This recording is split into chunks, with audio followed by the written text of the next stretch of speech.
What's going on, you guys? Welcome back to the Neighborhood Podcast. One of the hosts of the podcast. My name is Kyle Dabra. Going on, everybody? Kevin Valentin here on behalf of the podcast. Dude, somebody had a day off today. How you feeling? Dude, I'm feeling good, feeling great. You know how it goes?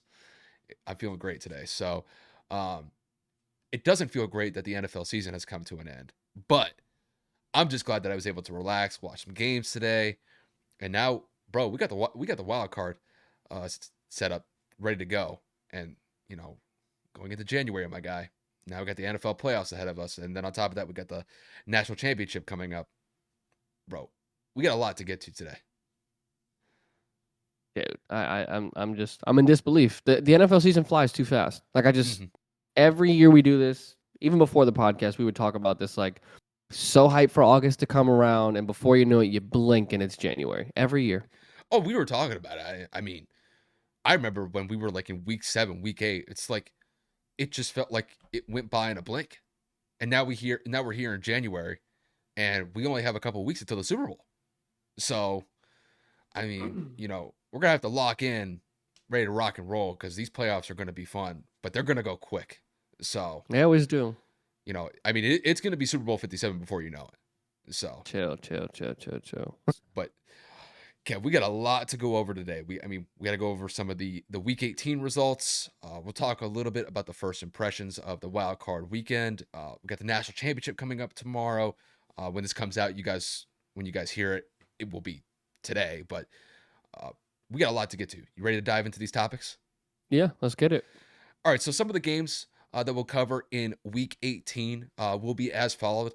We will go over the Eagles defeating the Giants. It wasn't the most impressive performance, but nonetheless, the Eagles were able to establish the number 1 seed in the NFC. They were able to stave off the Giants late. The Giants actually got a late fourth quarter touchdown that made things interesting, but the Eagles were able to pounce on the onside kick and finished the season at 14-3. Kev will have some thoughts about how the Eagles looked in Week 18 and how that may set them up going into the playoffs. They do have the number 1 seed, so that puts them in an automatic bye situation, so they will not play next week. Just for context. After that, we will keep it within the NFC East. We'll talk about the Dallas Cowboys. The Dallas Cowboys did not look impressive in any way, shape, or form against the Commanders. Dak Prescott looked extremely bad in that game, and the Cowboys just looked defunct in every way, shape, or form. And they got to go up against the Tampa Bay Buccaneers in the first week of the playoffs in that wild card weekend next week. So we'll talk about their performance this past weekend and how it's going to set them up going up against the Bucs next week. After that, we'll kick it over to the AFC East. We'll talk about the Bills playing an inspired performance today against the not against the Buffalo Bills, against the New England Patriots. Buffalo won that game by the score of 35-23. I think one of the biggest takeaways was the fact that the Bills special teams, they were on it today. 2 kickoff returns for a touchdown, the first one being the first kickoff of the game, and then one later in the second half. Absolutely incredible. They really set the tone. And to be quite honest with you, they just rallied around Damar Hamlin after the whole situation that the Bills organization went through last week when he collapsed on the field against the Bengals. They played an inspired performance against the Patriots, and we'll just talk about them and how it's going to set them up now that they have the number 2 seed locked up in the AFC. And then to round out the game portion of this past weekend, we'll just talk about my team. We'll talk about the New England Patriots falling short against the Bills. It was an uphill battle. Nonetheless, the Patriots did play a pretty solid game for the most part against the Bills, but nonetheless, they fell short. They finished at 8-9 outside of the AFC playoff picture, and we'll just dive into where they go from here from this point forward. After that, we will go over our wild card weekend first impressions. So, outside of the Packers and the Seahawks seeding situation, the Packers are playing the Lions currently right now. So by the time you guys hear this, you guys will know the result. But Kevin and I will go over our impressions of wild card weekend. Kevin's going to go over the NFC. I will go over the AFC. So Kevin will start it off, and then he'll kick it to me, and we'll pretty much just round out our first impressions and just give you guys a quick synopsis and summary of how we think next week is going to play out. Our predictions for those games, where we'll go more into depth and we'll focus more on the details, that will come out later this week. But we just wanted to give you guys a quick impression of how we see these games playing out next week. After that, we'll talk about our NFL awards from this past season. So, pretty simple. We'll go over the MVP, Coach of the Year, Comeback Player of the Year, and Offensive and Defensive Rookie of the Year. We'll just keep it pretty short, kind of similar to the wild card weekend. We'll just kind of give a general summary, a quick synopsis of each category and why we think this person should receive that award and why. And then to round out the episode, we will cover the national championship game that is going to feature TCU and Georgia. It's going to be a very action-packed national championship as far as I see it. The semifinal games that we saw last week were absolutely incredible. And I think going into this one, I think the expectations are going to be pretty solid. To be quite honest with you, Kev, TCU being in the national championship is kind of crazy. And going up against a tested team like Georgia is going to be a fun game as far as I see it. So that is going to be the slate for the episode. So, Kev, let's lock in. Let's dive into this Eagles game that we saw this past weekend. Just to kind of give you guys a quick summary of the game. The Eagles did beat the Giants by the score of 22-16. With the win, the Eagles do improve to 14-3 on the season. With the loss, the Giants fall back to 9-7-1. Both teams are advancing to the playoffs. The Eagles are the number 1 seed. The Giants are the number 6 seed. So this result really didn't change the outcome of how the playoffs were going to be structured. Now, had the Eagles lost this game, then things would have gotten very interesting because the 49ers did win. They could have captured that number 1 seed, but that didn't happen because the Eagles did what they needed to do to maintain that number 1 seed with that 14-3 record. And Kev, I know you had some thoughts about the Eagles' performance this past weekend. So to kick this one to you, what's your overall impression of the Eagles getting the number 1 seed despite playing a pretty contested matchup against the Giants this past weekend? I mean, the Eagles have not been playing well over the course of the last 2-3 weeks. And we all know that, Gardner Minshew started 2 games. They lost both of those games. And then Jalen Hurts was injured. He played this game because they needed a win for sure. The Giants rested Daniel Jones. They rested Saquon Barkley and a couple of other key players for them. So this was basically the equivalent of the Giants' backups. The Eagles starters played this game. We see the score here, 22-16. Are you serious? I mean, I understand Jalen Hurts is not 100%. I understand the offensive line is missing, Lane Johnson. I understand that, the Eagles won this game, but this is not how you go into the playoffs. This is where you go down that line of, do we play the starters the whole game? Do we not? Do we play Gardner Minshew for the second half to kind of keep Jalen healthy? Do we not? And, for the most part, they played the entire game, but it's like they played the whole game and they didn't look good. And then, they weren't trying too hard. They didn't want to risk injury. They didn't want to extend plays. I don't know about you. I don't know what games you guys were watching, but Boston Scott was running for his life. Miles Sanders was running for his life. A.J. Brown was getting visibly frustrated on the sidelines when he was missing, catches and when Jalen was missing him because 2 weeks off and throwing shoulders hurt. Excuse me. I think I'm coming down with a cold, so be clearing my throat the majority of this episode, and I apologize in advance. But, yeah, I did not see the ferocity in that offense. Now, albeit the defense did what it needed to do outside of that Kenny Golladay miracle touchdown in that fourth quarter when Darius Slay was draped all over him. And they held the Giants for the majority of this game all to field goals. And, they were able to sack the quarterback. They were able to pressure him. Running the ball, they weren't really able to do much until kind of later in the second half where the Giants were kind of taking off a little bit more. They started to average a little bit higher in the yards per carry department. They actually ended the game with 6.1 yards per carry. The Giants ended up just continuing to find a way to just keep the Phillies defense on the field for a little bit longer than expected. But again, the point I'm trying to get at is when you're the number 1 seed and you've been in a slump and your MVP candidate hasn't been playing because he's been hurt, you come in and this is what you put onto the table. This is what your performance is going into the postseason. Albeit you have a bye, so you have time to heal and improve and get a good week of practice in, maybe 2 weeks. It just doesn't look good. Is Jalen's arm worse than people are saying, or should I say shoulder? Is Jalen did they limit the play calling because they didn't want to get him hurt because there wasn't a lot of RPOs? You can see the Eagles just did not look 100%, and that is just not a good look.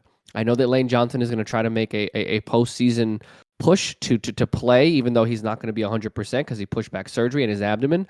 But depending on who the Eagles face in that not next week, but in 2 weeks, that could end up being a nightmare because Philly ended the season on such a slow slump, and they're going to have a week off, so they could. Excuse me. Bless you. Bless you. Excuse me. The Eagles could end up very well being cold, should I say? And here comes the sickness. Ah, damn it. Basically, what I'm trying to say is this cannot be your performance to go into the postseason. This cannot be how you go about being the number one seed. Like, this is not. Again, I know I sound like I'm repeating myself, but it was not convincing. I understand completely that the Giants weren't trying, but that's what makes this more embarrassing. If the Giants played Daniel Jones and Saquon Barkley, I have full confidence the Giants would have upset the Eagles and they would be a wild card team. That's how bad they played today on the offensive side of the ball. Seriously. So I mean, for the sake of the segment, they bottom line they won. They solidified the bye, which is pivotal for Jalen to get rest. But if this backfires, right? I'm not saying they should have lost on purpose to get the wild card or the second seed or whatever. I'm saying if Jalen has a bad postseason performance because of this injury, because of how they ended the season, because of having a week off, whatever you want to call it, all of Philadelphia is going to riot. You do not go 14-3 to become a divisional round exit. It all depends on who they play. So I'm just saying, this is not how you end a year with a record like this, with a season the way you've had it, against a team that willingly sat their starters, that gave you a ground ball to say, you got it. The Giants tried, but they damn near came closer than they should have. 6 points, it's just not okay. Yeah, Kev, I understand the sentiment. The way that I see it with the Eagles is this is how I think their game plan was. Get up early and basically coast. And I think the reason why that they had that mindset more than likely was they wanted to establish a pretty good lead early on against the Giants. And look, with the Giants playing their backups, not having Daniel Jones, not having Saquon Barkley, to be fair, that offense was going to be fairly limited in being able to put up points. And granted, the Eagles only won that game by 6 points, but I mean they were up 19-0 at one point early on, and then slowly and surely New York was able to establish some drives late in the game to make it interesting. But as far as I see it, despite the fact that I wouldn't consider this an A+ effort from the Eagles, they did enough to win, solidify that number one seed, and I think they can go into the playoffs with at least their head held high, knowing that they got that locked up. And now they have the next week off to be able to recover from some lingering injuries. Jalen could use an extra week of recovering from that shoulder injury. Lane Johnson could definitely use that. And pretty much the rest of the team can use that week to just recover from just the battering injuries that they've sustained throughout the year, just the nicks and bruises that come along with an NFL season. So, when it comes to this game in particular with the Eagles, was this their best performance? No. I would say more than likely this is probably like a C plus, around a C plus, around a C performance as far as I see it. It was enough to win, but yeah, I think Kev made his point pretty clearly that they could have gone into the postseason a little bit more on a convincing statement. And this just wasn't that type of performance. But, do give credit to the Giants defense. The Giants are 9-7-1. They are a playoff team. Their record isn't what I would consider is top tier or elite, but they did make the playoffs, and their defense is pretty solid. The offense can be up and down at times, but that Giants defense is stingy, and they've shown it time and time again where they'll give opposing offenses some difficult opportunities to work with. And, to be fair, they gave up 19 points early on in the game, but they were able to lock it down pretty significantly in the second half. So, you got to give the Giants a little bit of kudos there. But when it comes to the Eagles are one of the best teams in the NFL, finishing 14-3, the number one seed in the NFC. They've been the most consistent team in that conference the entire year. And I think that week off, being the number one seed is going to serve them pretty well, just so that everybody can recover from their injuries, like I already said. But now we need to see how they're going to transition from the regular season into the playoffs. And I will say, to take Kevin's point with 100% context here, you definitely want to go into the playoffs on a little bit of a hot streak. Just the injury that Jalen sustained a couple weeks ago that kept him out, that kind of threw that out the window just because Gardner Minshew wasn't able to step in and get that team to continue to win games. But I think they'll be able to kind of recalibrate in that week off, and then whoever they play in the first round not the first round, in the second round of the playoffs in that NFC divisional round, I think they'll be ready to go. They're going to have a home game. I know those Philly fans, they're going to be fired up. They're going to be ready to go. And we don't know who they're going to play yet. It could potentially be somebody like the Cowboys. It could be the Buccaneers. It could be potentially like the Seahawks or the Packers, depending on how that whole game works out. So we don't really know how this is going to unfold with who the Eagles are going to play in the divisional round. But as far as I see it, the Eagles are going to be a tough team to bet against moving forward. Obviously, they have their issues. This Giants game is kind of indicative that they weren't able to establish real offensive consistency. And if that does linger into their divisional round matchup against whoever they play, that could be a difficult scenario for them in that game specifically. But as far as I see it, I still think they have a leg up on the competition moving forward. But they're going to have to be on their A game. But I think just to kind of round this out, I think they're still in a pretty good place. The offense has been solid the entire year. Their defense has just been absolutely hellacious with getting to the quarterback. They have one of the best pass rushers in the league.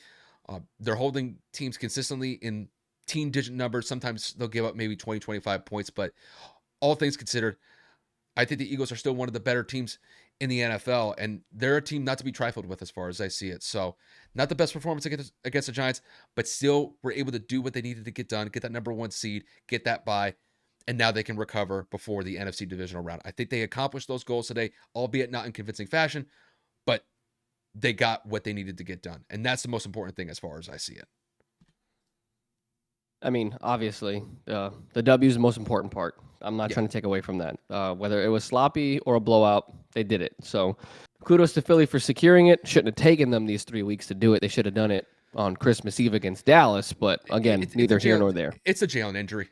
I know. Look, I will say Gardner did step in and play a pretty solid game against the Cowboys. In Dallas, that was a good one. That was just a shootout. And you know what, bro? Like, people lose shootouts. I mean, freaking Brady lost to Nick Foles in a shootout in Super Bowl 52. Like, it happens. And Brady threw 500 yards in that game, and they still lost. Isn't that a Super Bowl record? He had the most yards ever thrown in a Super Bowl. Yeah, crazy. Yeah, Kev, can you do me a favor? Can you just sit up a little bit more, or just adjust your camera down a little bit? So, Sorry. No, you're good. But nonetheless, I mean, overall, you know, the Eagles got what they needed to do. They finished up that season with a 14-3 record, got the number one seed. Like I said, albeit not in convincing fashion, but I mean, it could have been worse. They could have looked like They could have looked like the Cowboys. I was about to say, like, and that's honestly the next game that we're gonna go over. Kev, I know we're gonna have a good time with this one. So the Dallas Cowboys in Week 18 did not look good in any way, shape, or form. They lose to the Commanders on the road by the score of 26-6. Dallas was not competitive from the start of this game all the way to the end of it. The Commanders got off to an early lead. The Commanders even made it better for themselves by getting an early pick six against Dak Prescott to extend their lead. And the Commanders never looked back. With the result finishing at 26-6 in favor of the Commanders, Dallas drops down to a 12-5 record. The Commanders finish at an 8-1 record. And now that the NFC playoff picture is pretty much set up, albeit, we're still waiting on the Packers and Lions game to finish up. But the Cowboys are locked in as the number 5 seed, so they do have a wild card spot booked. They will be going up against the Tampa Bay Buccaneers in that wild card weekend. But we can kind of talk about that part a little bit. But if you just want to focus, do you want to focus more particularly on this past week and how it's going to set them up, or just this week? Just this week against the Commanders for now. Okay. We'll get into, like I said, that wild card thing a little bit later. Okay, so I guess just to kick this one to you, what do you make of the hold up, let me start this over. What do you make of the Cowboys' performance against the Commanders in Week 18, where, to be quite honest with you, they looked flat as far as I see it? Dude, I mean, the Cowboys are and it's always the end of the season where they fail to perform. It is literally consistent, like clockwork. They have a great regular season, all these accolades. Oh my God, they're going to win. They're going to win the division. They're going to the Super Bowl. Their defense is good. Oh my God, Dak Prescott looks like Dak Prescott from a few years ago. Oh no, Dak's hurt. Oh, Cooper Rush is the best backup in the league. You see where I'm going with this? Up, down, all these excuses. You lose to a rookie quarterback in his first start. Really? Like, I understand that Philly won their game, so there was nothing that was going to happen unless San Francisco lost and Minnesota lost, which none of them did. So even if Dallas won this game, they still would have been the fifth seed. But again, similar to Philly, you do not want to go into the playoffs with a poor performance, let alone a blowout by 20 points to a team that is not even in the playoffs, to a team that head coach didn't even know they were eliminated. It's just I don't understand. I can't fathom how Dallas went and performed this terrible. I mean, Dak was 14 of 37. That's horrendous. And he had that pick six. You know what's funny about the pick six? I was actually watching the game with Isabel's family. He threw the same ball to the same sideline, to the same corner in back to back plays. And the first play, the only difference was the corner dropped the pick six. The next play, jumped the same route, took it to the house. Dak Prescott is not seeing the field clearly, and it is not a good confidence boost to walk in to the playoffs knowing that you have to go now travel to Tampa. You are having a pretty poor season. And another fun stat for everybody, Dak Prescott is tied with Davis Mills for the NFL lead with 15 interceptions. Dak Prescott missed 5 games this year. I'm just saying.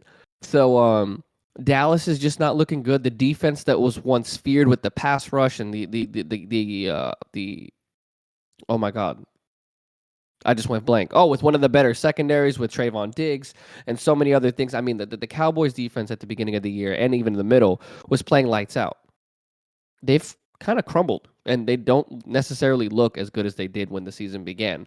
So there's a couple of different things that you could really put here to say that Dallas has just been falling apart at the seams at the worst time. Now, I will give Philly a little bit of an edge because Philly was playing with an injured quarterback and then they're back up for a little bit. And, Philly's got, I think they were 2 sacks shy of the NFL all-time sack record for most sacks in a single season, albeit it would have been an asterisk anyway because of the extended season of 17 games. But that's how good that defense has been consistently throughout this year. Dallas allowed 20, Dallas allowed 20 points to a backup third-string quarterback who is a rookie out of North Carolina. Sam Howell was just carving it up on the ground, in the air. He, again, a rookie, was making them look horrendous. There's not really much else you can say. Dallas has sealed their fate, and I will get into not necessarily my full-on prediction, but I will get into my NFC playoff stuff in a few minutes. And shocker, shocker, I don't got Dallas winning. So we'll kind of see how it goes. But I mean, kudos to Washington for putting up a fight, playing spoiler, and just kind of keeping their division opponent just, I guess, keeping them down to earth. But man, if Dallas doesn't turn this around, despite Mike McCarthy having back-to-back 12-win seasons, he may be on the hot seat on his way out because this would be 2 failed seasons of having this much success in the regular season to falter when it matters the most. Kev, I'm in full agreement with you on this one. The Cowboys have not looked good, I'd say, the last month of the season. Um, losing to the Commanders in the manner that they did is just outright atrocious. I mean, when you lose by 3 possessions to a team that has already been eliminated from the playoffs, you lose to a team that is already, I would say, subpar to mediocre at best. The Commanders really don't instill a lot of fear into opposing teams on a consistent basis. And for the Cowboys to lay that egg today against the Commanders, it's just not a good look. And we got to see them go up against Tampa next week in the wild card weekend. I won't dive into that game particularly yet, but like you said, to just kind of piggyback off the point that you made, you want to establish some sort of consistency or some sort of momentum going into the playoffs. That is not the case here with the Cowboys. So when we look at the last month for the Cowboys, like you said, Kev, that defense has been struggling. And that was not the case earlier in the year. That Cowboys defense was something to be respected. It was something to be relied upon. But Kev, just looking at their last couple games, I mean, let's take it back all the way to December 11th, and we'll just kind of work from the games up until now. December 11th, they go up against the Texans. They almost lose that game. They give up 23 points. They win that one by 4 points. Honestly, that was a game they probably should have lost. They then give up 40 points to the Jaguars the next week. They lose that game in overtime. Dak loses on a game-losing pick six. They beat the Eagles, albeit it was against a backup in Gardner Minshew. That Dallas defense gave up 34 points against the Eagles. Gardner kind of did his thing against Dallas's defense. Then they had a pretty solid game against the Titans. I'd say the last week of 2022. And then you followed it up with this atrocious season ending game against the Commanders, and you lose by essentially 3 touchdowns. This defense is just not performing up to the standard that they once had earlier in the season. They're not getting the turnovers that they were getting earlier in the season. Their pass rush has been spotty. Like, they'll still be able to get some pressure on the quarterback. It just hasn't been as consistent compared to the first half of the year. And then when you look at the offense, I mean, there are times where Dallas's offense looks like it's fully in rhythm. They're not skipping a beat. And yet you have this performance where you're going up against the Commanders and you score 6 points.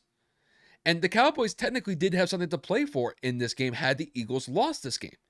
Had the Eagles lost against the Giants, to be more precise. I mean, had the Eagles lost against the Giants, the Cowboys could have potentially secured the NFC East. But losing to the Commanders in the manner that they did, they have no momentum going into the playoffs. And I'm going to be quite honest with you. It would not shock me to the least extent that they would lose in the first week of the playoffs. Just the offense is not in rhythm. They're turning the ball over way too consistently. And I just don't know if this defense is going to be able to hold up against a top tier offense that they could potentially go up against in the playoffs. So we'll see what they could do against Tom Brady and the Bucs going into that wild card weekend. But that defense has got to show me something. I mean, the Bucs have had their issues offensively this year, so maybe this is a game where they could round back into form and they can kind of look like the Dallas Cowboys that we saw in the first half of the season, or at least when Dak got back and was actually stringing along some pretty good games. But I just don't have a lot of faith in Dak right now. I don't have a lot of faith in Dallas's defense. Mike McCarthy, he's always somewhat of a controversial figure when it comes to whether or not that he's the right guy to lead that team as the head coach. So things are shaky in Dallas right now. I'm not going to lie about it. The Cowboys are the Cowboys. They will find a way to screw things up just because that is their MO. And until they prove me otherwise, more than likely, they're going to find some sort of novel way to find themselves out of the playoff race or find themselves losing in the playoffs and going into the offseason with just this utter look of like what happened to us when it doesn't work out for them in the playoffs. So Dallas has really got to work some things out throughout the week as they prepare for the Bucs. But man, with this performance, give credit where credit is due. The Commanders showed up to play despite not being able to make the playoffs regardless. They looked like the team that looked inspired to play. And when it comes to the Cowboys, they're going to have to look, they're going to take a long look in the mirror and see what type of team they're going to be going into the playoffs, because this team, I don't think, is in the right space right now. And things could go pretty bad fairly quickly in the playoffs if they do not play up to snuff against the Bucs. So I'll just kind of leave it at that. I mean, I say this every year, and people think I'm an asshole for it. The Cowboys and the Mets are the exact same team. All their fan bases talk all that shit within the first month or two. Yo, we're Super Bowl bound. Yo, the Yankees are ass. We run New York. And then they fucking fall every single season. It is like historically proven. It has nothing to do with bias. The fact that my girlfriend's an Eagles fan, the fact that I'm a Yankee fan, it is like time and time again. It never fails. Like I firmly believe in my heart of hearts, the Cowboys can go 17-0. I think they still find a way to lose in the divisional. I don't know why. I swear to God. It's just, this is what they do. Well, I don't know. Well, look at it like this. You know, Christmas comes around every year, once a year, right? You could say the same thing with the Cowboys. The Cowboys are going to find a way to screw things up and find themselves out of the playoffs every single year they actually make it. You could basically guarantee it. You could almost basically write it in stone at this point. So, look, you know, the Cowboys, they finished 12-5. Like, they're not a scrub team. No, not like, at all. The Bucs are 8-9. And they made it as the 4 seed, and they're going to have the home game against the Dallas Cowboys. So, I mean, from a record perspective, they're not a bad team. It's just they're the Cowboys. And they've beaten some good teams, though. They busted Minnesota's ass in one of the biggest blowouts in NFL history. I know, which was nuts. But honestly, when it comes to the NFL, it's what have you done for me lately? And that game against the Vikings was in Thanksgiving. I mean, that was a month and a half ago. Yeah. And They like I lost kind to of Jacksonville too. I damn near lost to the Texans. The Texans. That was a game that they should have lost. And then they get absolutely spanked by the Commanders. I'm just saying, like, this team, I know the Cowboys fans, man, they are a passionate fan base. They're going to ride or die with that team. I guarantee you this, though. Do you remember the scenes? Do you remember the shots that we saw from the stands when they got knocked out by the 49ers in the playoffs last year? We are going to see a repeat of that at some point in the playoffs with them. It's hilarious. I get. Those were memes for months. Oh my God. I remember Stephen A. Smith. I will never forget. Stephen A. Smith did like a 3 or 4 minute segment where he was literally just dying laughing, seeing the Just reactions. ripping them. Oh man, people were crying.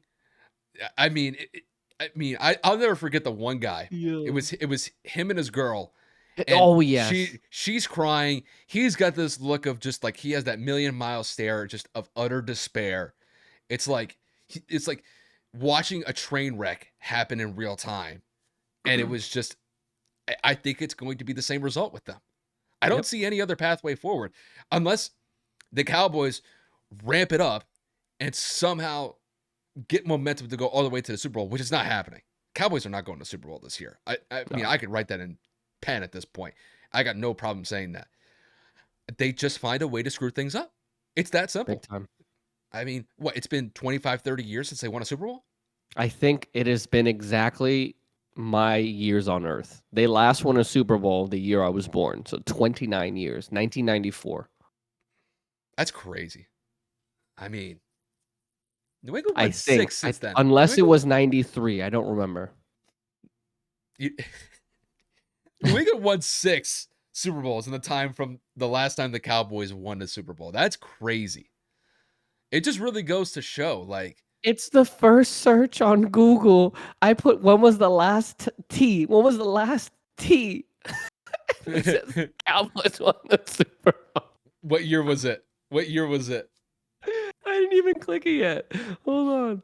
Bro, No. I tell you what, that computer's listening to you. I can guarantee you that right now. They were listening to Bro, our conversation. that is hilarious. That is so funny. What was the year? 95.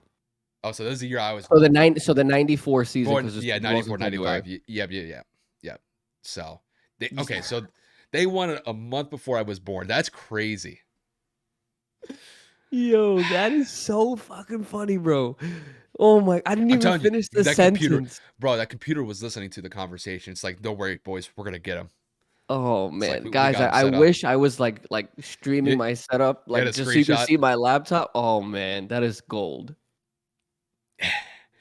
I'm surprised, Anyway. like it didn't pull up like pictures of last year's playoff loss to the 49ers with the fans in the stands. That would have just been like the icing on the cake had you seen the reactions and the memes. I'm telling you, I'm telling you right now, bro. Twitter is going to have a fucking field day when the Cowboys lose. Greatest app in the world. I don't care when they lose. It could be next week. It could be 2-3 weeks down the road.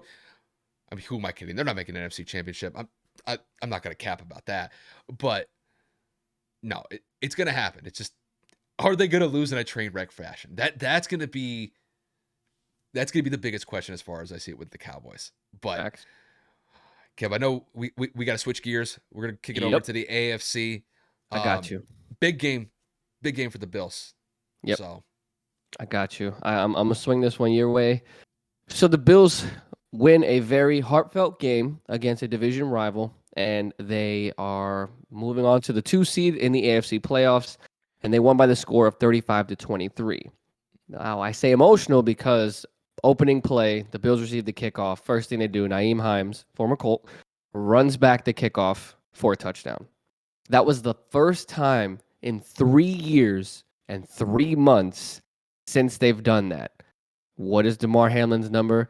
Number 3. You can't make these things up. You know what I'm saying? It's just threes all across, right? There's threes obviously outlined all across the NFL today for all the games that were played in dedication to him and his cause. But man, that was nuts. Another fact, that is the first time that Bill Belichick, since being the head coach of the Patriots, has given up an opening kickoff kick return for a touchdown. That's the first time.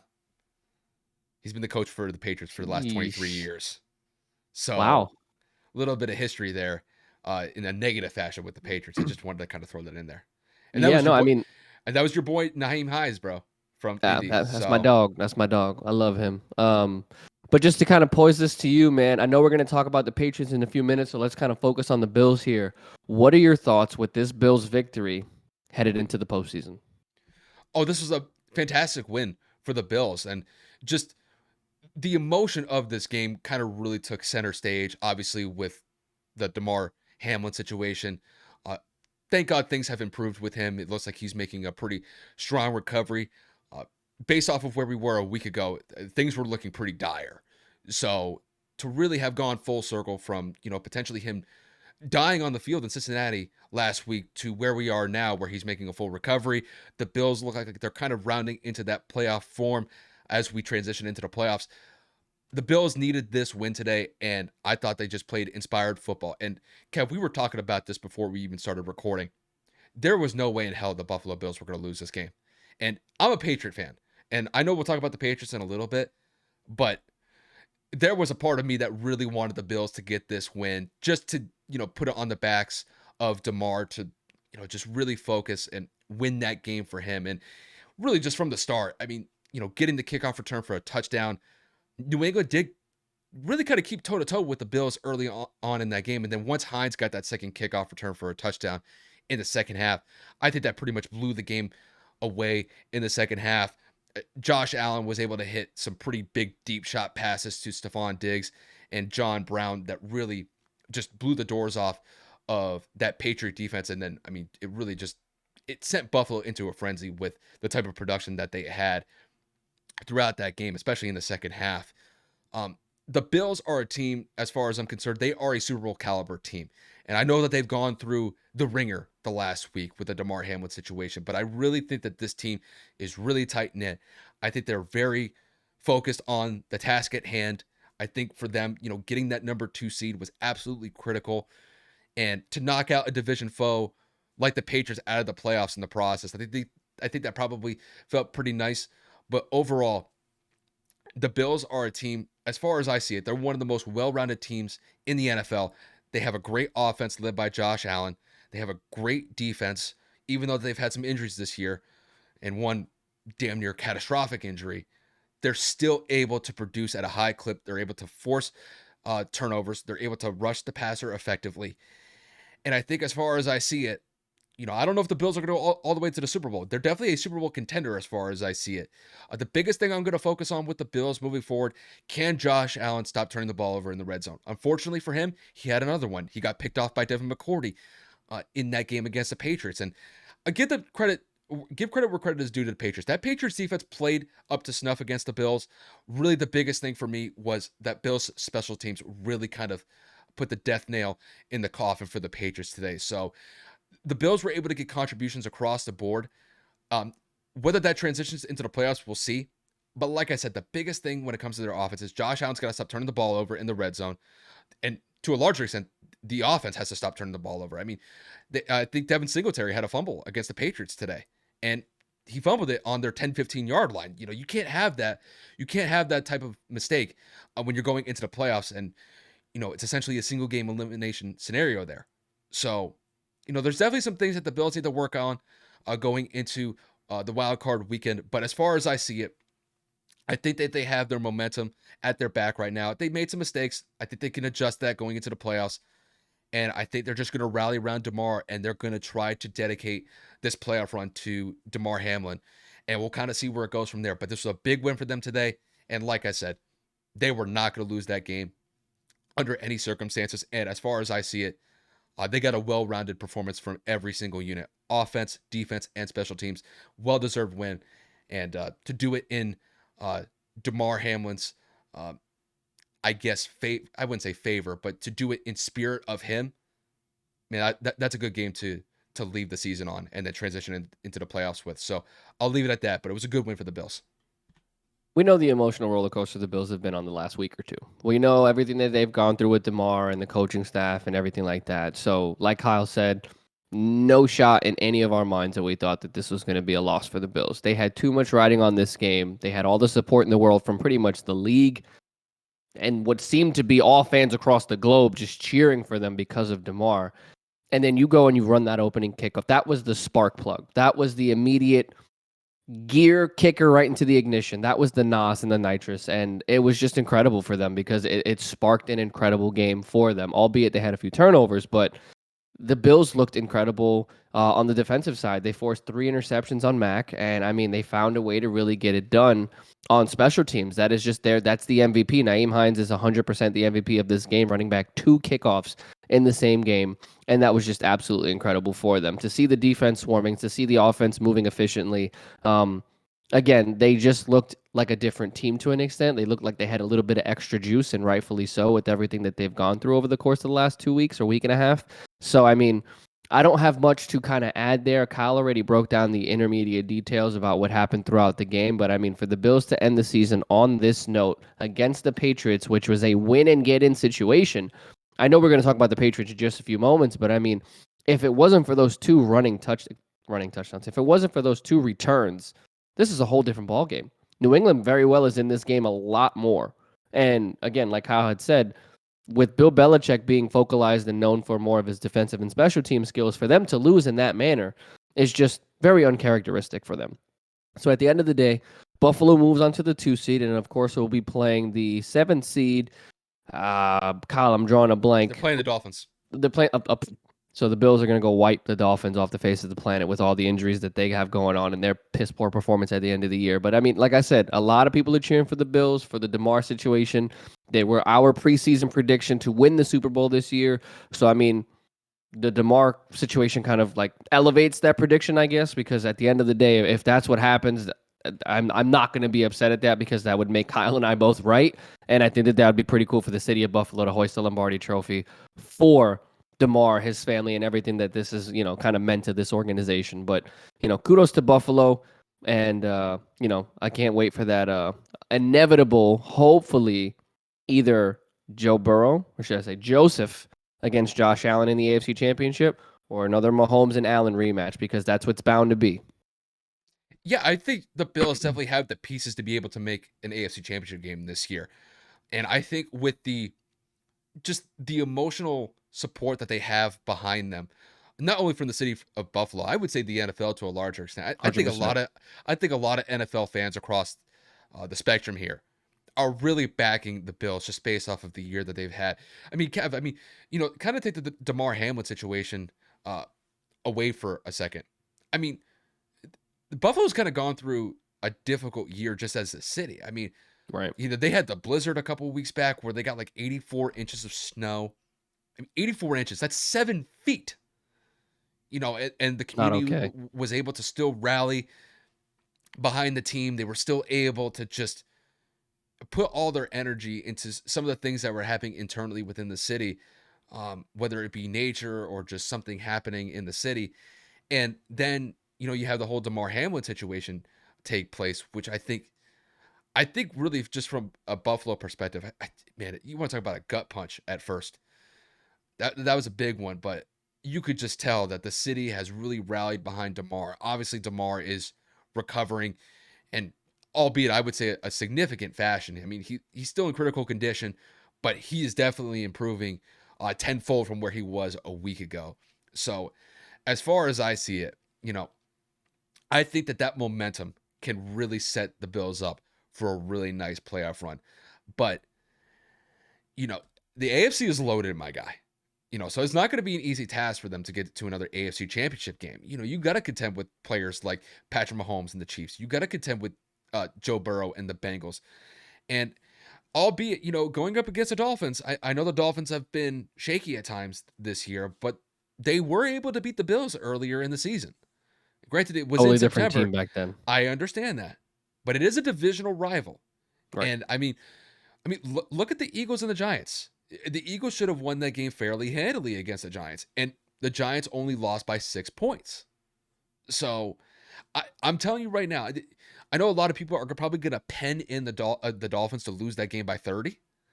And we don't know the status of Tua going into that game, or hell, even Teddy Bridgewater going into that game. But I'm saying things can be. I'm not sitting in stone yet, when it comes to the Bills just automatically walking to the AFC Championship game. They're going to have to play up to snuff, but I do think that emotional momentum that they have with DeMar behind them, I think that's absolutely crucial for them moving forward. So, Big time. honestly, it's just nice to see that DeMar is actually able to communicate with the rest of the world and kind of give up these updates from his hospital room. So, I mean, just as like, looking at him specifically for a second, he's making tremendous progress in his recovery. And, honestly, I wish the guy nothing but the best moving forward. I mean, I'm not talking about playoff career. I'm like, bro, like His life. just life, like, if he's able to attend to that, and I don't even have to question like his motivation to get back to 100%. I mean, the guy has an engine unlike a lot of people's, to basically be on the precipice of death. And then basically a week later, you're rallying the team, you're rallying Buffalo, you're rallying the NFL to a larger extent. There's no doubt in my mind that he's going to make a full recovery. Agreed. So, yeah, but unfortunately, there is a flip side to the Bills game, and that is the Patriots. So they're my team, so I'm not going to have any enjoyment with this. But Kev, I'll let you set this one up.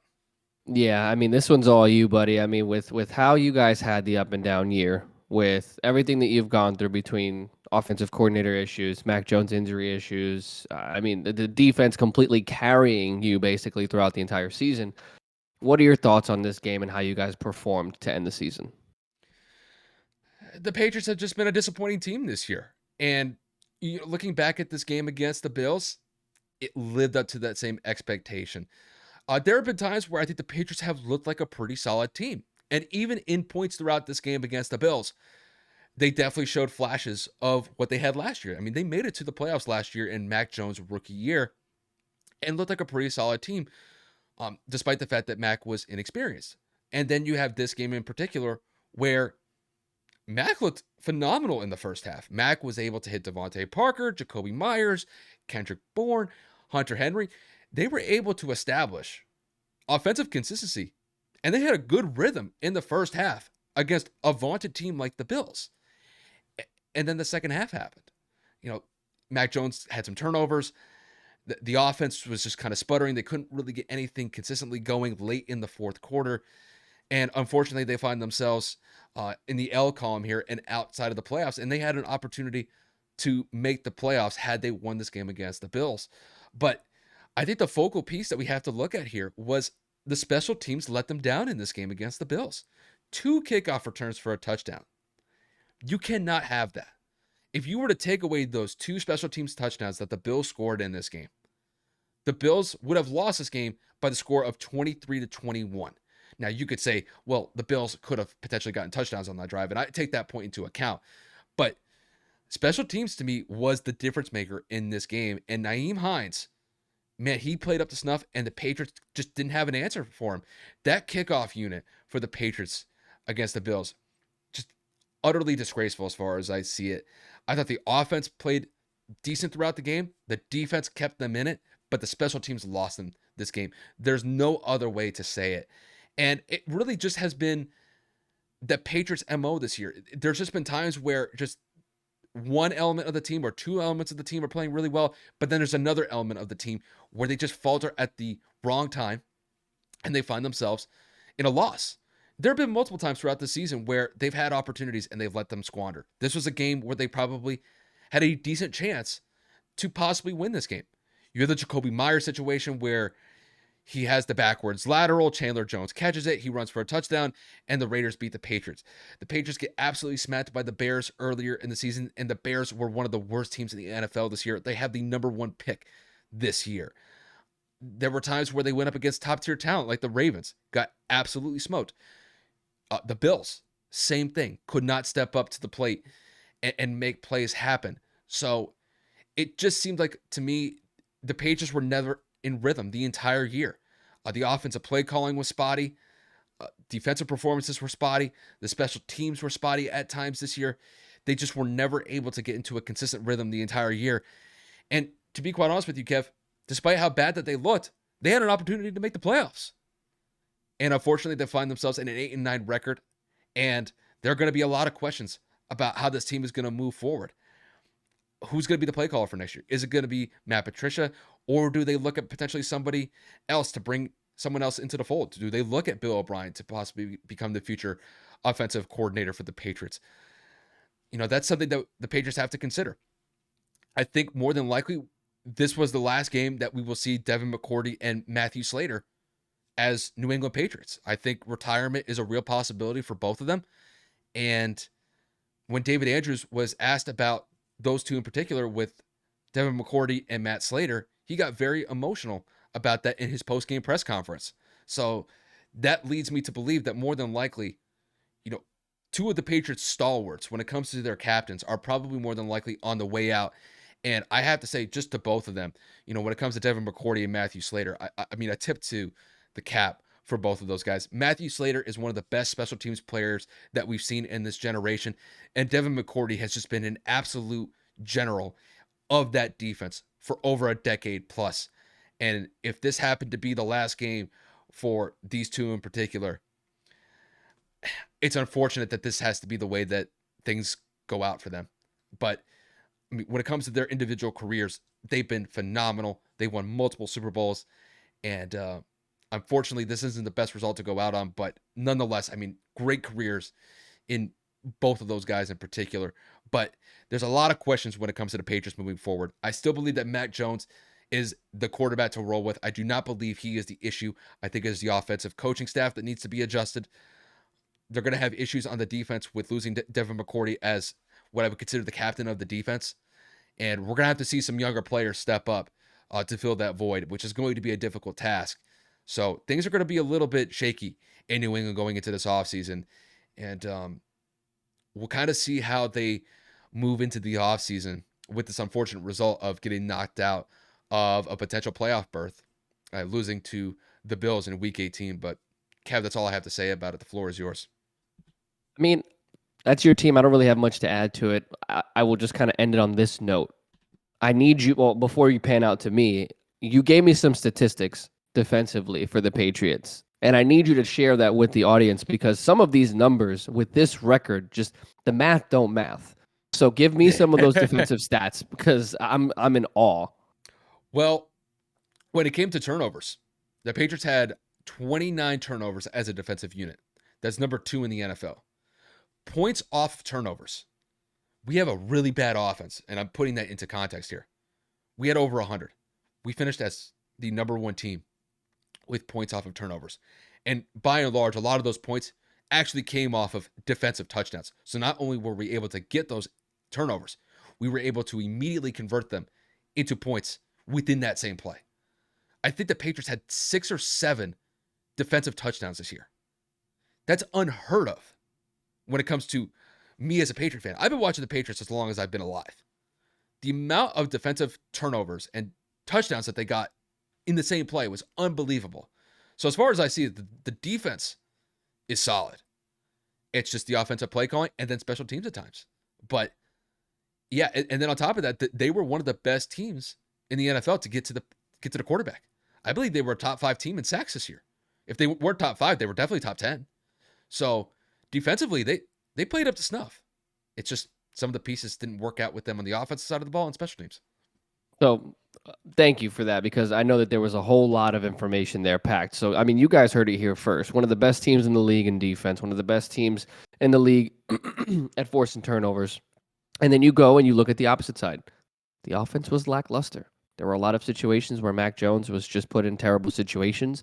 You look at Matt Patricia and you just say, what the hell are you doing with the playbook? Like, why did you just overcomplicate this? Why did you make this something that is not functioning or fluid for him coming off of a rookie season where he had a great year, postseason berth, and then you have a complete regression?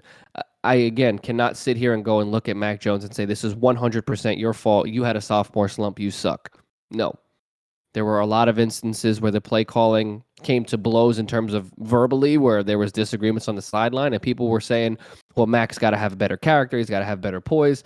Tom Brady is in his 500th season, and he yells at every single offensive coordinator and every single offensive lineman, and nobody bats a fucking eye. So please, if a second-year player that had a great rookie year comes into a completely different system and regresses, I would be very pissed off too, especially when I know that in history, this offensive coordinator is supposed to be coaching the defensive team. I'm going to be livid saying, what the hell are you calling? So I'm not going to give him a pass, but I definitely understand and feel his frustrations because he should not be this bad. And I think if they do bring in Bill O'Brien, he will revert similarly back to the rookie season. I won't say he will have 100% turnaround because that Josh McDaniels system just works perfectly for New England system, and it always has as long as he's been there. So I will just leave you with this. If the Patriots can get the offense together, if the Patriots can find a way to just tweak some of those special teams errors, and knowing Bill Belichick, him being a special teams guy, they will find a way to fix it, even without future Hall of Famer Matt Slater. I firmly believe the Patriots can be running again for a playoff berth deep in the playoffs because in January, what matters the most is defense. I will die on this hill. Defense wins championships. If the Patriots were to bring this defense into the postseason and Mac can just perform at an average capacity with 0 to 1 to 0 turnovers, this team is scary. I told you already, Ramondre Stevenson and Damian Harris, when they get downhill, the play action, how they're able to keep the offense, or should I say, keep the defense on the field, get them tired. Defense gets rest on that other side. Dude, the Patriots are no joke. They ended the season under 500, 8-9. It happens. These up and down years are you don't have Tom Brady anymore. It's just no guarantee. But what I'm getting at is tweak that offense, fix it. Just fix it. You will be fine. Get some weapons in there, re-sign some players. I feel it, and I hate admitting it. But with a defense like this and all the statistical categories that they led, especially points off turnovers, that's one of the biggest stats in the NFL. So just fix the offense. I think the Patriots will be right back in the playoffs next season. I think had Brady been on this team, bro, this low key might be a Super Bowl team. Oh God, see what I mean? No. I'm saying you brought up Brady. That was the reason why I brought up the point because Kev, the Patriots and the Bucks finished at the same record. So one team's going to the playoffs, one isn't. It's just true. And I don't want to I'm not going to slight Mac. I'm just basically saying like if Tom Brady were the quarterback of the Patriots with this current roster construction, the Patriots might go to the Super Bowl with this team. They would have that chance. I mean, obviously the AFC's loaded, but nonetheless, that would be a pretty solid team from top to bottom if they had that roster. But no, I take your points with 100% validity. To me, I think the Patriots are just going to go through some growing pains for the next couple of years. I mean, obviously you have a young quarterback, and defensively they are going through a transition. I would say that they're going from that Super Bowl. I'll focus on the defense here for a second. You had great players like Dante Hightower, Devin McCourty. You had guys like J.C. Jackson that were essentially huge focal pieces of that defense. But, J.C. Jackson is no longer there. Devin McCourty is basically on the edge of retirement.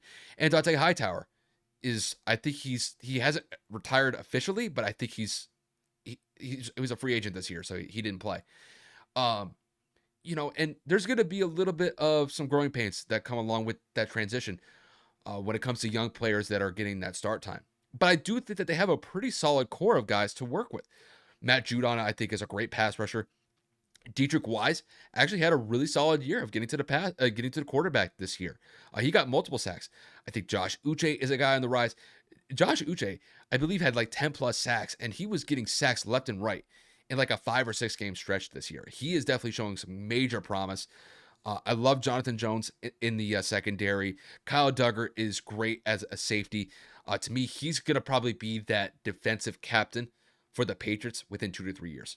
He's on that trajectory, and he has been an absolute stud since he's gotten the start in the defense. Now, when it comes to the offense, I think if they're able to change the offensive coordinator situation there, I think they'll be able to bounce back pretty quickly. They went 11-5 last year, made the playoffs, got absolutely smoked by the Bills. You lost to the Bills. It happens. And you pretty much bring back the same core of guys, and yet you have an 8-9 record, and there were some games that they definitely left there out on the field. I think if they just bring in somebody where Mac has more trust in the offensive play calling, I think it's going to set them up for a great run next year. I don't know if it's going to be to the point where they're going to contend for an AFC East division. I still believe the Bills are head and shoulders above them in that regard.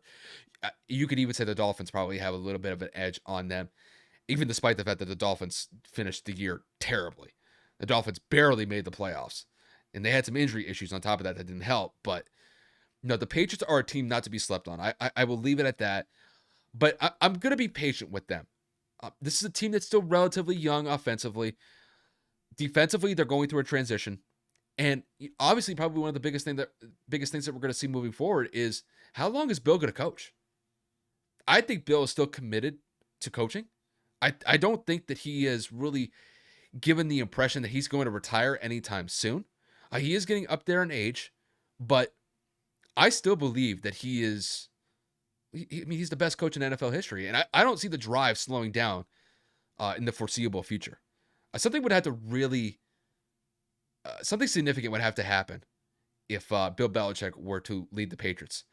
And that may be the only way that I could see Bill Belichick leaving, not on his own terms, is if Robert Kraft fires him. But I don't think that you get rid of a guy like Bill Belichick. I think he's just too valuable, unless it just becomes a consistency of ineptitude where it's sub 500 records, they're missing multiple playoff runs. Then maybe that's a situation where you bring a new coach into the fold. But to me, I still believe in Bill. I still believe he's the best guy to lead the Patriots as a head coach.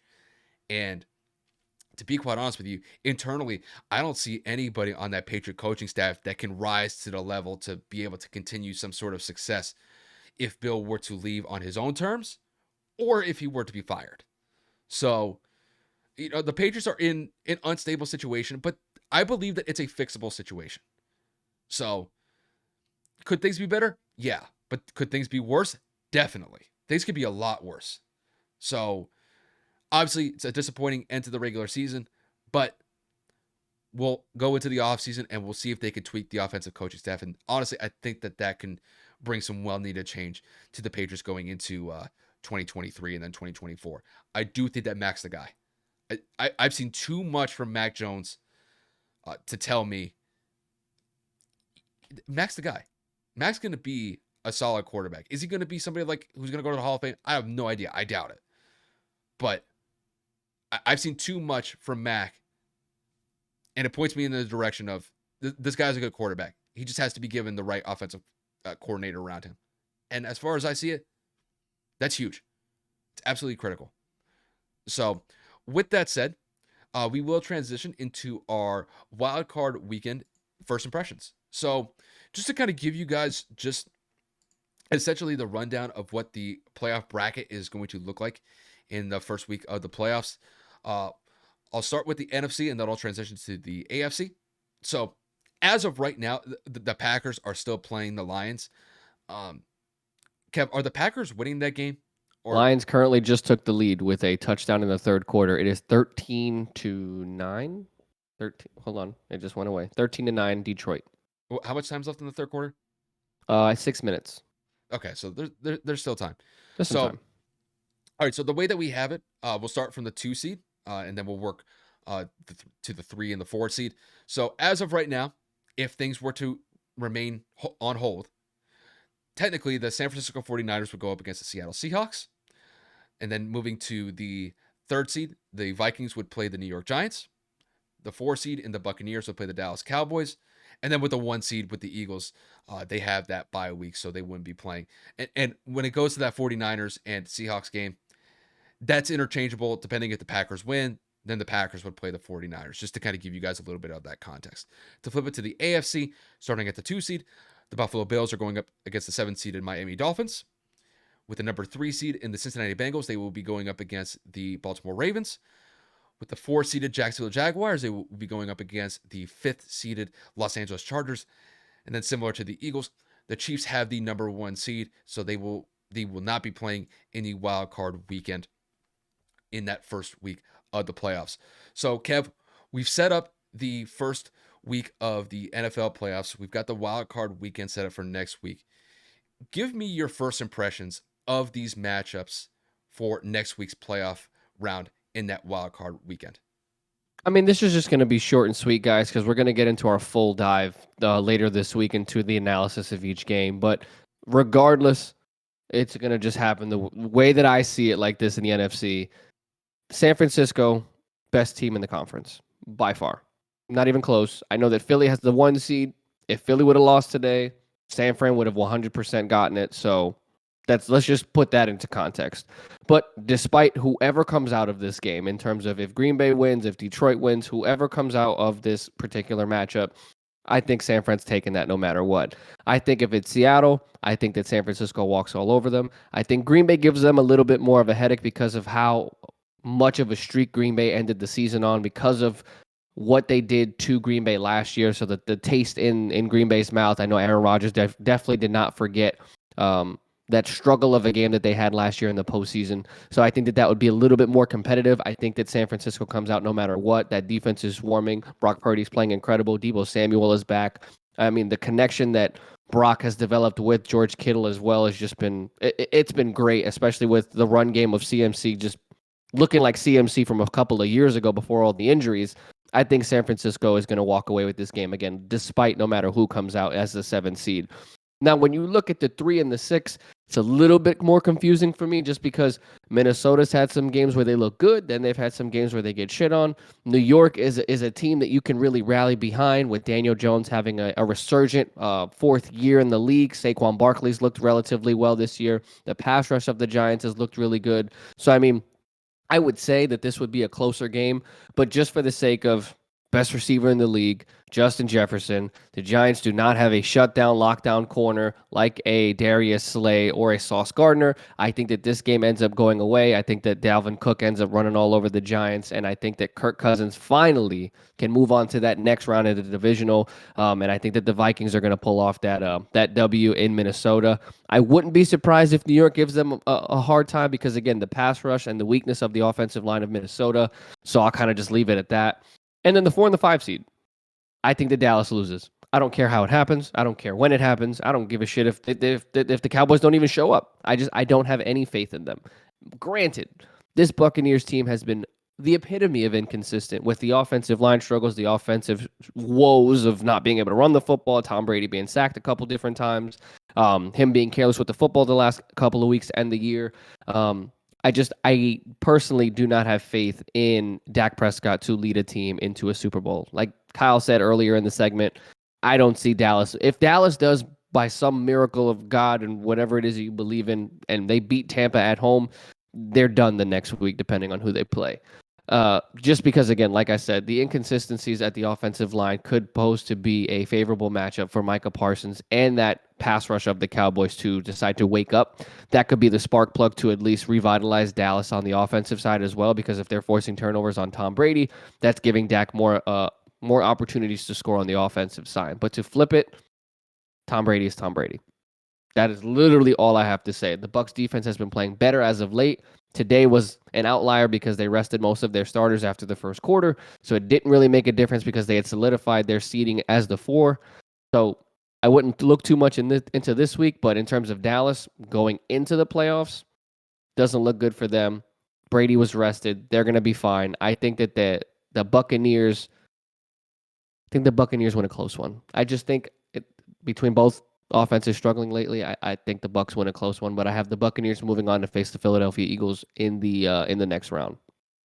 Yeah, and then to flip it over to the AFC, now that Kev finished the NFC for the wild card weekend, I'll go over the AFC wild card matchups. So at the number 2 seed, we have the Buffalo Bills going up against the 7th seeded Miami Dolphins. This will be the 3rd time that both teams have played each other since they're both division rivals. I think the Bills win this one fairly convincingly. When it comes to the Dolphins, they have too many injury issues at the quarterback position. We don't know Tua's status going into next week. I would assume that he's going to play. If he weren't, I don't even think that Teddy Bridgewater is going to play. So there's a lot of question marks when it comes to Miami. They did not look convincing in their Week 18 win against the Jets. Nonetheless, it was enough to make the playoffs. But going up against a team like the Buffalo Bills with the emotional backing that they have from Damar Hamlin right now, I think the Bills are going to be a tough out. I don't see the Buffalo losing that game at home to the Dolphins. I think the Bills pretty much run away with that one. That defense is way too vaunted going up against a Dolphins offense that is relatively lackluster right now. And even if you were to put Tua in that situation, I just don't see Miami going up to Buffalo and winning that game. So I got the Buffalo Bills advancing to the divisional round. To kick it to the 3 seed, the Cincinnati Bengals will be going up against the Baltimore Ravens.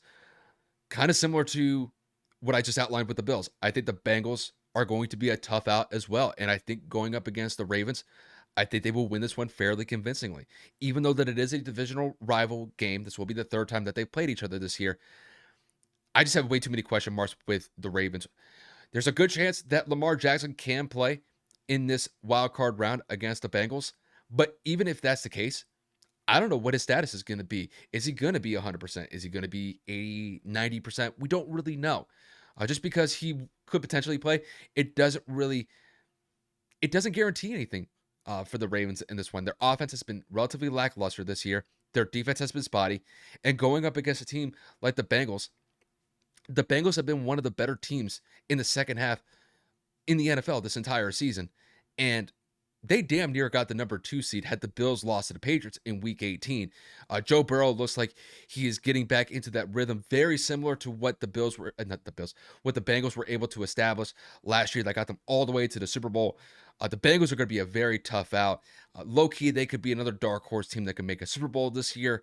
So in this game in particular, I think the Bengals win this one fairly convincingly against the Ravens. And then to kick it to the 4 and 5 matchup, we got the 4-seeded Jacksonville Jaguars going up against the Los Angeles Chargers. The Jags are going to be home for this game. But to be quite honest with you, I did not see a convincing statement from the Jaguars against the Titans in that game. It took a forced fumble late in the fourth quarter for the Jaguars to get that win. And Joshua Dobbs, who has been moving around the NFL this year from team to team, damn near beat the Jags when the Jags needed that game to get into the playoffs. Now, granted, the Jags won that game, but to me, there's still some issues that I see with Jacksonville. Their defense is no joke. Their defense has stepped up time and time again. And I think if Trevor Lawrence can establish good consistency on the offense, I think it could potentially lead to a win. When it comes to the Chargers lost to the Broncos in the last week of the year, but Mike Williams hurt his back in that game, got carted off the field. And we don't know what his status is going to be going into next week's game against the Jags. So it depends on what sort of Chargers team we get against the Jags. Are we going to see a team where that defense can step up and get some turnovers? Can Justin Herbert put 2 to 3 touchdowns on the board, throw for 300, 350 yards passing? Can Austin Eckler be effective out of the backfield? There's a lot of question marks with the Chargers right now. I'm actually going to pick the Chargers in this one. I don't have a lot of faith. This is a game where, to be quite honest with you, it could go either way. I could see Jacksonville winning this one in a very close game. I could see the Chargers winning this one in a close game. I just think at the end of the day, I think Justin Herbert is going to step up and make the plays that needed to be made over Trevor Lawrence. And I think that's going to be the difference maker. The Chargers defense has been shaky at times, and them giving up 30 points to the Denver Broncos in the last week of the year is indicative of that. But I do believe that the Chargers defense is going to be able to step up, make some plays, force some turnovers against Trevor Lawrence, and then I think the Chargers squeak by, and I mean squeak by it, against the Jaguars to potentially move to the divisional round. So I think it's going to be an action-packed wildcard weekend nonetheless, but just to kind of round out the AFC portion, I've got the Bills advancing to the divisional round, I've got the Bengals advancing, and then I also have the Chargers advancing as well. But I think it's going to be an awesome wildcard weekend, and I can't wait for it to happen next weekend. I just, again, kind of repeating myself here, but man, the fact that the playoffs are already here, I feel like I blinked and 5-6 months flew. So the fact that we're here is awesome, but at the same time, it's kind of like we have like 3-4 weeks left of the freaking NFL season to begin with, and it's just like shit. It felt like training camp just happened, right? Like when we were doing our preseason previews of how we thought the season was going to play out, and it's gone in the blink of an eye. Like you said, it's just it happens every year though. So it comes down to the last 3 or 4 weeks. We just got to enjoy it, and honestly, we'll just kind of let the chips fall where they may. But I think it's going to be a great playoff as far as hopefully. I see it. So obviously, we had the Rams win last year. they got nowhere close to making the playoffs this year. The Bengals uh, able to get back into the playoffs, but I'm telling you, like when it comes to the AFC, there's some real legitimate threats to make it to the Super Bowl. The Chiefs, Bills, Bengals. I think they all got a real shot to make the Super Bowl. In the NFC, the Eagles, the 49ers. Those are the two teams that like I look at that could really make a Super Bowl run this year from the NFC. So Yeah, it's stacked no matter how you look at it yeah, on both sides. So, like you said, it's going to be a good one. But like we do every year, we have some NFL end of the year awards, the MVP, Defensive Player of the Year, all these different things. So, Kyle, how do you want to do this? Do you want to just kind of match and see who's got what, or like do you just want to go as a cohesive unit? yeah. I mean, we'll go back and forth, just Okay. because we may have some differences here and there. We may Yeah. have some consistencies, but um, I think we'll just kind of do it similar to what we did with the wild card weekend. I'll kick it to you first, and then you can kick it back to me. So just we have a little bit of a difference when it comes to how we see these awards playing out. So like Kevin had already alluded, we're going to go over our NFL awards from this past regular season. Now that the regular season is over and we're transitioning into the playoffs, we're going to go over some of the basic award winners that we think are going to get some pretty top end awards from this past season. Pretty simple. We'll go over who we think is going to win MVP, Coach of the Year, Comeback Player of the Year, and Offensive and Defensive Rookie of the Year. So, Kev, to kick this one to you, who are your award winners from this past regular season? Now that we're transitioning into the playoffs. Well, if we had to look at it in no particular order, I mean, MVP for me has got to be Patrick Mahomes. I mean, the year that he had 45 total touchdowns, over 5,200 yards, top seed in the AFC, record of 14-3. I mean, he is undefeated in his career on the road against AFC West opponents. He is just a monster amongst what seems to be little tiny people because he's always playing up to snuff. I think his only competition at one point was Jalen Hurts, and I think truly if Jalen was not injured, I think that Jalen could have taken that away from him. I think Philly would have sealed that division a while ago, but that's neither here nor there. MVP, I got Pat Mahomes. Offensive Rookie of the Year, I have to go with Kenneth Walker out of Michigan State. I mean, I can't believe it took Seattle that long to kind of insert him into the starting lineup. I mean, you had Rashad Penny hurt and a couple of other instances that had to kind of put him into the situation forcibly. But I mean, they never looked back afterwards. He's just had an incredible rookie campaign. He is solely the reason why Seattle is in the position it is today next to Geno Smith because let's just face it, they run the ball so much with Pete Carroll as that head coach, and they try to have a balanced offense as much as humanly possible. And I think that Kenneth Walker complements Geno perfectly for that offense, and I think that it's just run so very fluid. Then you go and you look at the defensive rookie of the year. That's Sauce Gardner. I mean, he is one of the main reasons why the Jets had one of the best defenses in the entire NFL. I think he is probably the best corner prospect we have seen come out of college in the last 10 to 15 years.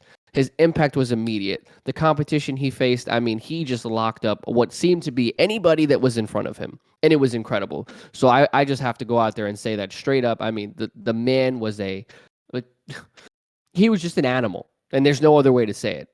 Shout out to Sauce. I mean, he had an incredible campaign, and I know that there were a couple of other players that you can kind of have the conversation. His name escapes me, but the corner in Seattle, if I'm not mistaken, Tyron Woolen or what's his name? Woolen. I I always don't know. I always I don't know off the top of my head. yeah, I'm literally looking up his name. I just have it clicked here, and of course, an advertisement's going to pop up. So you know what I'm getting at. Sauce is going to be that defensive rookie of the year.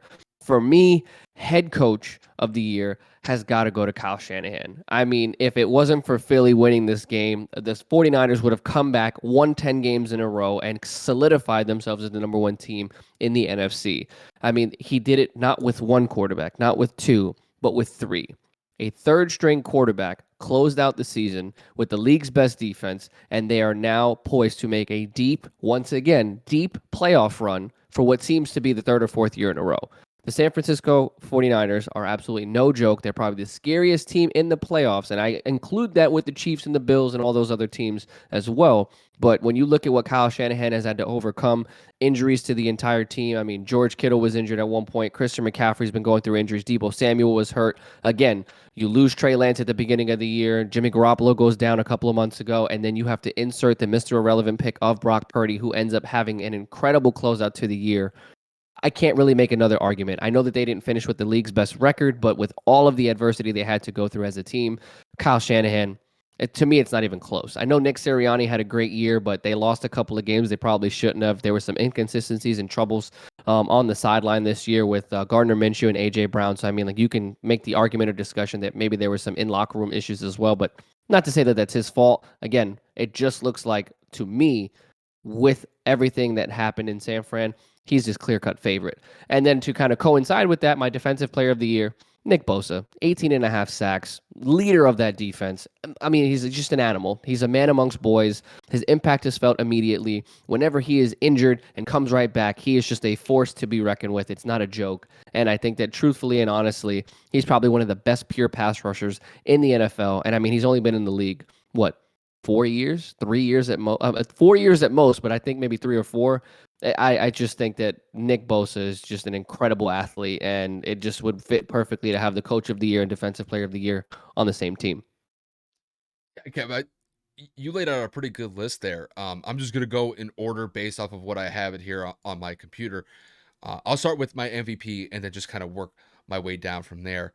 So MVP, very similar to you, Kev. I've got Patrick Mahomes. Patrick Mahomes had another fantastic season, another 5,000-yard passing season. Just the dude is just a model of consistency.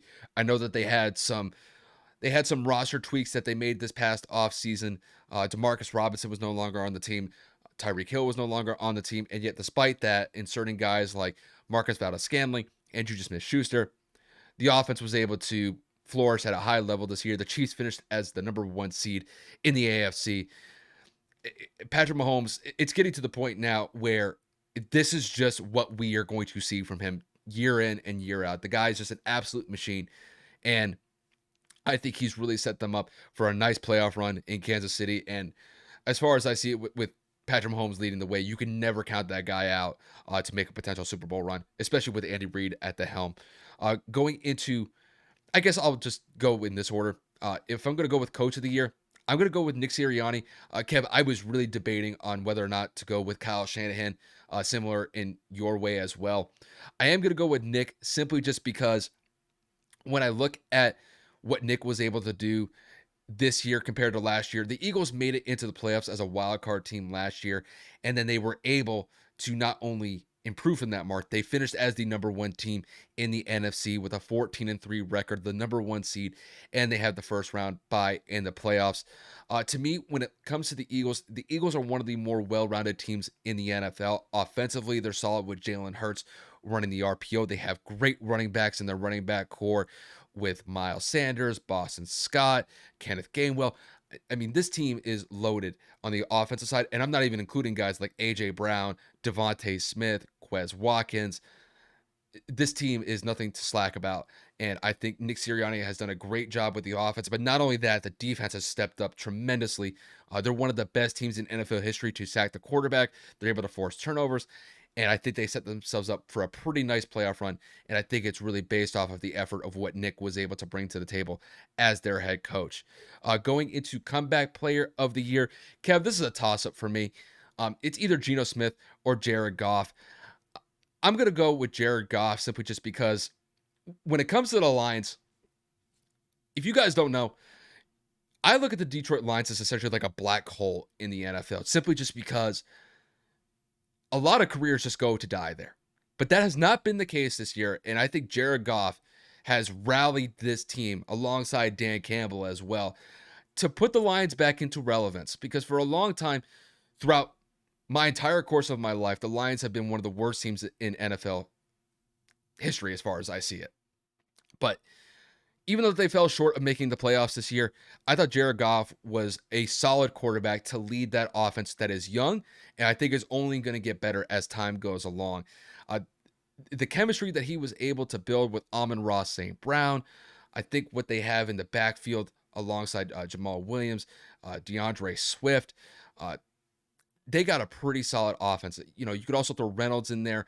Um, I think that this offense is really set up for a nice run for the next couple of years, but I think Jared Goff is that mainstay for the Lions. And I do think that if the Lions are able to establish this type of consistency on the offense with Jared Goff playing what I would consider as above average football, the Lions could potentially make the playoffs next year or maybe 2 years down the road, simply just based off of what Jared can bring to the table. So I'll give it to Jared Goff as far as comeback player of the year, but my honorable mention will be Geno Smith, just because not a lot of people really gave him a lot of credit going into this season.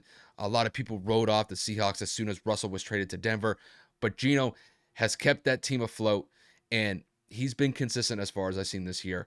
Unfortunately for them, they kind of faltered in the second half of the year, but I think Geno has I kind of put the naysayers to the side a little bit based off of what he did this year with his production. So he established good chemistry with Tyler Lockett, DK Metcalf, and we'll see whether or not that Seattle tends to roll with that in the foreseeable future. When it comes to defensive rookie of the year, very similar to you, Kev. I'm going with Sauce Gardner. Sauce Gardner is really one of the up and coming corners in the league, and for him to establish that type of title already, I'm telling you what, the Jets are going to have a really good mainstay in that secondary moving forward. He's a guy that he will go up against your best wide receiver, and he could do a great job in locking down, and not only an opposing wide receiver, but a great opposing wide receiver. And I think just as the years go along, he will be able to continue that dominance in that cornerback slot. And who knows, he could potentially become one of the best corners in the NFL. I can't really put him at the top of the list right now. I still believe that there are some other corners that are out there in the NFL that are better than him, but he is on that pathway to become one of the top NFL corners within probably the next 2 or 3 years. I think he's on that type of track. And just to kind of like blow it out a little bit to the Jets here, I think the Jets got a lot of young talent to work with, and he's definitely the leader of the pack as far as I see it. When it comes to defensive player of the year, Kev, same thing. I'm going with Nick Bosa. Nick Bosa is just an absolute beast. He's just he's just a force of nature. He's able to wreak havoc by bringing hellacious pass rushes left and right. And it doesn't even really matter which side you put him on the defensive line. He's able to bring consistent pressure, and he's just a nightmare for opposing offenses to guard. And it doesn't even matter if you throw a double team against him. He could split the gap and still be able to make plays. And if he's not even getting quarterback sacks, he's still able to get hurries. He's able to force a quarterback out of the pocket. And sometimes that's all you need to be able to get off the field and get the ball back to your offense. And he's done that time and time again. And as far as I see it, he is one of the leaders of that 49ers defense, which is one of the best defense, if not the best defense in the NFL. And as long as he's able to stay healthy for the foreseeable future, he's going to be one of the best pass rushers of this generation. So I guess just to kind of round this out, I've got my MVP as Patrick Mahomes, my coach of the year as Nick Sirianni, my comeback player of the year is Jared Goff, my offensive I forgot to mention offensive rookie of the year, Kenneth Walker. Kenneth Walker definitely deserves to be offensive player of the year as far as I see it. He ran over 1,000 yards for the Seahawks this year, was able to get close to 10 rushing touchdowns, which, I mean, Seattle definitely needed a good running back. They really haven't been able to find anybody consistent in that backfield since Marshawn Lynch. They've really been snake bitten by injuries. So I think they have a good one in Kenneth Walker here. And I think as long as Seattle is able to bolster their offensive line to open up run lanes for him, I think he's going to be solid for them for the foreseeable future. So he's my offensive rookie of the year. My defensive rookie is Sauce Gardner. And then my defensive player of the year is Nick Bosa. So that's my list. And Kev, I know it's a little bit similar to yours, but I had to kind of give Nick the coach of the year based off of what the Eagles finished at a 14-3 record. So I got to give him credit for that. No, I mean, obviously, I gave Nick his shout out. I think he's one of the better coaches in the NFL. Obviously, he was a coordinator for the Colts, like you said, wild card, and now they're our number one seed in the NFC. I forgot my comeback player of the year. I agree with you completely, Jared Goff. I mean, he's been putting up some great numbers. I think that offense continues to get better every year since he's been there. And of course, with the tandem of DeAndre Swift, Jamal Williams in the backfield, it's a great compliment for them. The defense just needs to be improved, man. I know the Detroit Lion fans say that every year. It's like the offense is good, solid. I mean, obviously they had Megatron, a Hall of Famer. They had, Matt Stafford, arguably the best quarterback, if not the best quarterback in Lions history. Um, for the most part, I'm just looking at it like, man, if they could just tweak that defense just a little bit to get some big stops. I know they have Hutchinson, Okuda, and a couple of other young key pieces, but they just need a little bit more, and the Lions can contend. Dan Campbell has shown this season they will run through not just a brick wall, but they will run through a steel mill head first for that man. And I mean, if you have a coach like that, you have an offense that can move the ball, just got to get a defense. Once Yep. you get a defense, they can contend not only in the division, in the NFC as a whole. So I look forward to see what they can continue to produce. It's a shame that tonight's game was not at the magnitude that we wanted it to be in terms of whoever wins this game gets into the playoffs. That would have been a whole different energy, different magnitude because let's be honest, teams like this, you're prepping all day, you're looking at the TV, you're watching, okay, they lost, they won, and you're like, all we need to do is win our game. We just need to Yep. win our game. And then you see the one thing you didn't need to happen, which was the Seahawks win the game, which automatically eliminates you. I don't care what anybody says, that is mentally deflating Mhm. because you're just sitting there prepping. You're getting tapes, you're doing warm-ups, you're listening to your pregame music, naps, food, whatever you do before a game, and you find out you've been eliminated without even setting foot on the field. That's exhausting. That just drains you of everything that you had all day long prepping. And it's just like, I don't want to hear it. I know that Detroit is being competitive because that's just who Dan Campbell is, and that coaching staff are all former players. They will not allow them to slack. It's just like I said, if this was a game win and get in, I feel like the Lions would have been a whole different game. And I'm not saying they're playing bad. Again, it sucks. To me, that loss against the Carolina A Panthers, 100% screwed them. that you cannot have that. Yep. That was a game where did the Carolina Panthers score like 34 to like 37 points in that game? Something like that. I think it was like 34-23 or something like that. But it was a bigger blowout earlier in the game. I mean, it was a It was a train rout. wreck. So, give credit to Carolina because they really didn't have anything to play for in that game particularly. But man, if you're the Lions, you can't have that. It was almost kind of like reminiscent of what the Patriots did against the Bears earlier in the season. The Patriots should have won that game fairly convincingly against the Bears, and then the Bears just absolutely smacked them up in that game. It just had a very similar feel to that. Yeah. But no, overall, I thought that list is pretty good.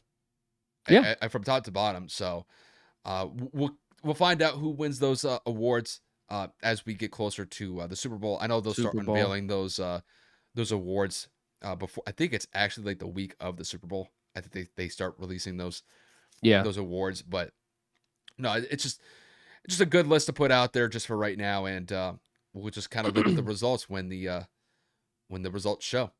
But Yep. just to give you guys a quick update, obviously you guys will know the score of the Packers and Lions game when this releases. But as of where we're at right now, the Packers are up 16-3, but the Lions are in the red zone 16-13. 16-13. Yep. Looks like the Lions are threatening to score, whether it be a field goal or a touchdown. I think at this point, though, Kev, knowing Dan Campbell, he's going for a touchdown. He's not settling for field goals. No, he's going for the big punch. There's no way he's settling unless it's one of those situations where it's like I have faith in my defense because let's be honest, they held the Packers to 16 points in almost 4 full quarters. He may have some confidence in them to get a stop if this is tied. There's plenty of time. They have timeouts. This is a very strategic chess match at this point between LaFleur and Campbell. Yep. And the crazy thing is, I think I remember we were talking about this game last week. I think you and I had a very similar score in this game. Like I think I had us like 24-17 by the end of the game. And honestly, with the way this game is transpiring right now, with about 7.5 minutes to go, 16-13, kind of Close playing game. along that line. So I mean, it's Lambeau. It's gonna be cold. It's gonna be a grind, and typically these NFC North games are like that. But this is gonna be a very interesting finish to see how this game finishes out in Lambeau. And I'll tell you what, Seattle is rooting hard as hell right now for the Lions to get this upset Oh against the yeah. Packers. So, and honestly, if the Lions were to finish at a 9-8 record, good on them, bro, because it did not look good early on. But with that said, we are going to transition to the national championship game that is going to feature the TCU Horned Frogs. I can't believe that's a team name, Horned Frogs. I know. But nonetheless, that's what they're called. So the TCU Horned Frogs will go up against the Georgia Bulldogs. We got the 1 seed in the Georgia Bulldogs going up against the number 3 seeded TCU Horned Frogs.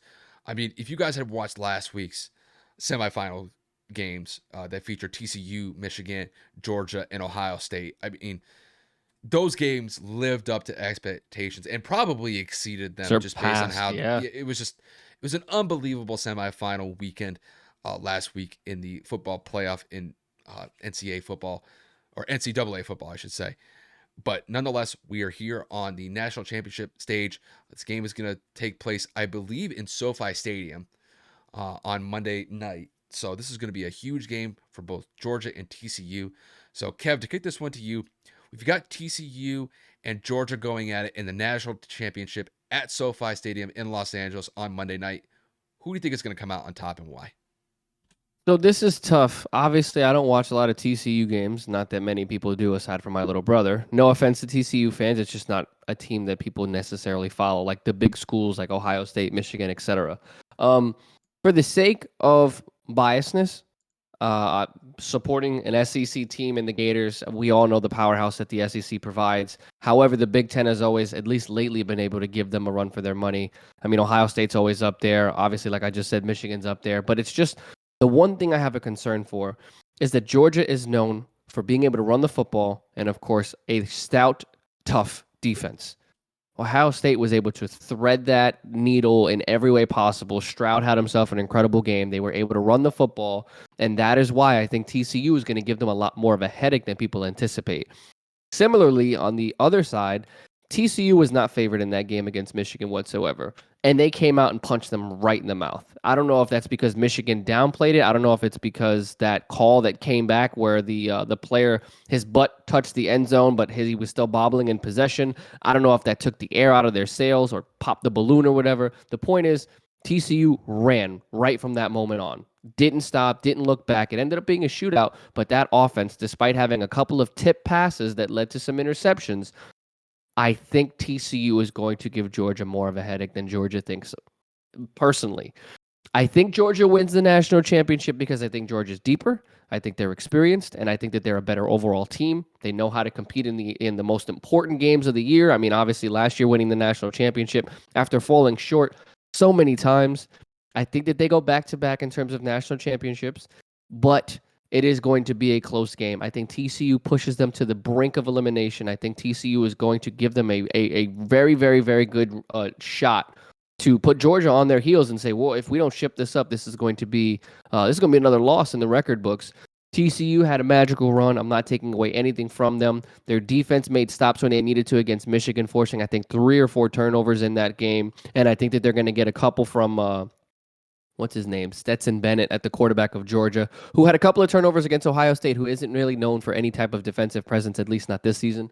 And I think that this is going to be like a one possession game, maybe a 3-point game, maybe a 7-point game, but something that's going to say, wow, this is a better game than we had, originally thought of. And I know I've said that a couple of times, but you talk to a couple of SEC fans, you talk to some Georgia fans like I know, and it's like, we're about to rout them. TCU ain't even close. What Big 12 school has competed in the college football playoff since it's been ensued? And obviously everybody always says Oklahoma, but Oklahoma, once again, 2 offensive quarterbacks, horrible defenses. And TCU, I don't believe, is in that same category, although they did let Michigan kind of run all over them in the second half. I think TCU will play a little bit tighter. I think that will be a competitive game, but Georgia will hoist up the national championship once again. Yeah, I'm in full agreement with you on this one. To be quite honest with you, I think Georgia's going to relatively win this one comfortably. I'm not going to say it's going to be a blowout. I'm not going to say that they're going to win by like 3+ touchdowns. I think Georgia wins this one by about 10 points. Simply just because when I look back to what Georgia did against Ohio State, I just believe that they were able to rally behind Stetson Bennett and dominate that fourth quarter. And when you look at Georgia in that game, specifically against Ohio State, they had to rally because Ohio State was really kind of giving them a run for their money. Ohio State actually had that game fully in control late in the fourth quarter. And then Georgia just went on this massive run and never looked back. And I think going up against a team like TCU, albeit TCU is no team to slight on because they're in this position for a reason. Scoring 51 points against Michigan is no joke. I just believe Georgia's defense is going to be able to hinder TCU's offense like Michigan wasn't able to do last week. That was really something surprising to me that Michigan gave up that many points to TCU. I think Georgia's defense will step up. I think they'll be able to force some turnovers early, and then I think Georgia just kind of keeps this game at maybe a 10 to 14 point game throughout the course of the game. I just don't believe TCU is going to be able to get back into this game to make it competitive where they can win it.